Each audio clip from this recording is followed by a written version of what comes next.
আসসালামু আলাইকুম। যে সকল প্রিয় ভাই ও বোনেরা আমার ভিডিওগুলো দেখেন, আপনাদের অসংখ্য ধন্যবাদ।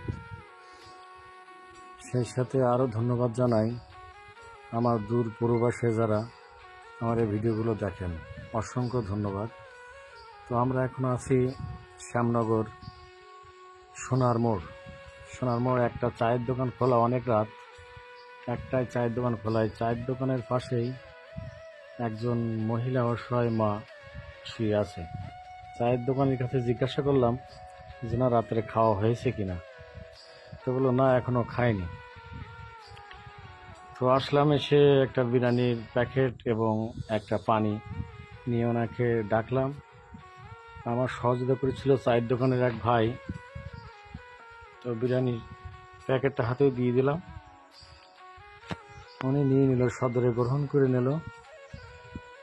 উনি অনেক ভালো, একবারে পাগল না, হয়তো একটু ব্রেনের সমস্যা। তো দিয়ে দিলাম।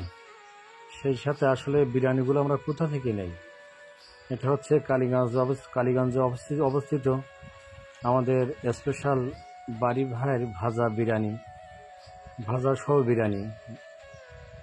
সুন্দর পরিবেশ এবং সুস্বাদু। তো আমরা এখান থেকেই আমাদের যে বিরিয়ানিগুলো নেওয়া হয় এখান থেকেই নেই। আর সেই সাথে ওনাদের তো আসলে বড় বড় গোস্ত, যেগুলো ওনারা তো পাগল যারা, ওরা তো খাইতে পারে না। তো বাসা থেকে ছোট্ট ছোট্ট করে মাংস, যেটা ওটা ভুনা করে নিয়ে আসা হয়। তো বিরিয়ানির উপরে আমরা এই মাংসগুলো দেই, আর সাথে একটা করে পানির পট দেই, ঠান্ডা পানি থাকে ½ লিটার।